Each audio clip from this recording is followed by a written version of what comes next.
ଆଜି ସକାଳୁ ରାତି 9 ପାହୁଣରୁ ଲୋକଙ୍କ ମନରେ ଭୟ ଏବଂ ଛାତିରେ ଛନକା ମାତିଛନ୍ତି ହାତୀ।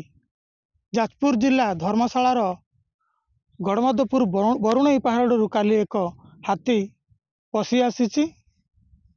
କୋରେଇ ବ୍ଲକର ବର୍ତ୍ତମାନ ପରିସ୍ଥିତିରେ ଦେଖିବା ଭୟର ବାତାବରଣ ଏବଂ କୋରେଇ ନିର୍ବାଚନ ମଣ୍ଡଳୀ ଅନ୍ତର୍ଗତ ଶଙ୍ଖଚିଲା ତଣ୍ଡରା ଗାଁରେ ଆଜି ସକାଳୁ ଜଣେ ବୃଦ୍ଧଙ୍କର ମୃତ୍ୟୁ ହେବା ପରେ ଲୋକମାନଙ୍କ ମନରେ ଆହୁରି ଭୟ ବଢ଼ିଯାଇଛି।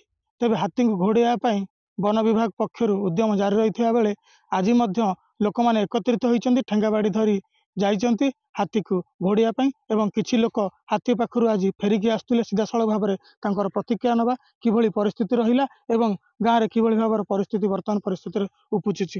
ଆଜ୍ଞା, ସ୍ୱାଗତ କରି ପ୍ରତିଦିନ ଟିଭି କି ପରିଚୟ ରଖିବେ। ମୁଁ ହଉଛି ଜିତେନ୍ଦ୍ର କୁମାର ଦାସ, ଘର ହଉଛି ଶଙ୍ଖଚିଲା। ଆଜି ବର୍ତ୍ତମାନ ଆପଣ ଯାଇଥିଲେ ଯୋଉ ଭୟଭୀତ ଅଛି ହାତୀ ମାନଙ୍କର କଣ ଭାବିଲେ, କଣ ଦେଖିଲେ? ଆଜ୍ଞା, ଆମେ ଯାଇଥିଲୁ, ବହୁତ ଲୋକ ଦେଖୁଛନ୍ତି, ଆମେ ବି ହାତୀ ଦେଖିବା ପାଇଁ ଯାଇଥିଲୁ। ଯେତେବେଳେ ଯାଇଥିଲୁ ହାତୀ ଆମକୁ ଦେଖିକି ମଧ୍ୟ ସେ ଯୋଉ ଭଳି ସାଉଣ୍ଡ କରିକି ସେ ଚିତ୍କାର କରିକି ଗୋଡେଇଲା, ଆମେ ଭୟଭୀତ ହେଇକି ଦୌଡ଼ିକି ପଳେଇ ଆସିଲୁ। ବନ ବିଭାଗ ପକ୍ଷରୁ କଣ ସବୁ ଚାଲୁଛି ଟ୍ରାଙ୍କୁଲାଇଜିଂ କରିବା ପାଇଁ ହାତୀ କଣ ସବୁ କରାଯାଉଛି? ବନ ବିଭାଗ ବହୁତ ଗାଡ଼ି ଆସିଛି, ପାଖାପାଖି ପୋଲିସ ଗାଡ଼ି ଏବଂ ବନ ବିଭାଗ ଗାଡ଼ି 12ଟି ରୁ 13ଟି ଗାଡ଼ି ଆସିଛି। ସିଏ ମଧ୍ୟ 40-50ରୁ ଅଧିକ ସଂଖ୍ୟା ଆସିଛନ୍ତି। ସେମାନେ ମଧ୍ୟ ସୁରକ୍ଷା କେମିତି ହେବେ ଲୋକମାନେ ତା ପ୍ରତି ମଧ୍ୟ ଯତ୍ନବାନ ଅଛନ୍ତି, ଲୋକମାନଙ୍କୁ ଛାଡୁନାହାନ୍ତି। ଦେଖିବା ତ ସମ୍ପୂର୍ଣ୍ଣ ପାଟ ସବୁ ଜମି ଯୋଉଠି ଚାଷ ଉପରେ ଲୋକମାନେ ନିର୍ଭର କରନ୍ତି। ଆଜି ଯେଉଁ ଫସଲ ଯୋଉ ଲୋକମାନେ ଅମଳ କରିଛନ୍ତି ବା ତାକୁ ତୋଳିବା ପାଇଁ ଯାଇଛନ୍ତି, କିଭଳି ଭାବରେ ତାଙ୍କ ଉପରେ ପ୍ରଭାବ ପଡୁଛି ଏବଂ କେତେ ଲୋକ ବର୍ତ୍ତମାନ ପରିସ୍ଥିତିରେ ପ୍ରଭାବିତ ଅଛନ୍ତି?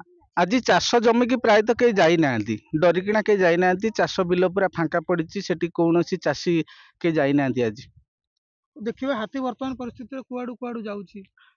ହାତୀ ତ ଆସିଲା, ଆମେ ଜାଣିବାରେ ହଉଛି ସିଆଡୁ କୁଆଡୁ ଆସିକି ବର୍ତ୍ତମାନ ତଣ୍ଡରା ଗ୍ରାମରେ ଆସିକି ଜଣକୁ ସେ ମାରି ସାରିଲାଣି। ମାରି ସାରିକି ବର୍ତ୍ତମାନ ସେ ପାଟ ଗୋଟେ ଅଛି ଆମର, ସେ ପାଟ ଦେଇକି ବର୍ତ୍ତମାନ ନୂଆ ପାଟଣା ପଶିରେ ଅଛି। ସେ ପୁଣି ତଣ୍ଡରା ଆଡେ ପୁଣି ମୁହଁ କରିଛି।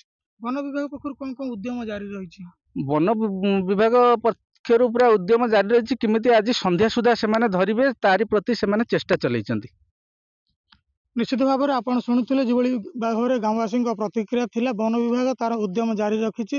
ପଲ୍ସ ଗୁଳି ଚଲେଇବା ହେଉ କି ଯେଉଁ ବୋମା ବାରୁଦ ବ୍ୟବହାର କରିବା କଥା ତାହା ମଧ୍ୟ ବ୍ୟବହାର କରିବାରେ ସେ ତତ୍ପରତା ଦେଖାଇଛନ୍ତି ଏବଂ ପାଖରେ ଆଣିକି ରଖିଛନ୍ତି ଏବଂ ଯେଉଁ ସବୁ ପ୍ରକାର ହାତୀକୁ ଟ୍ରାଙ୍କୁଲାଇଜ କରିବା କଥା ସେ ବ୍ୟବସ୍ଥା ମଧ୍ୟ ଚଳାଇଛନ୍ତି।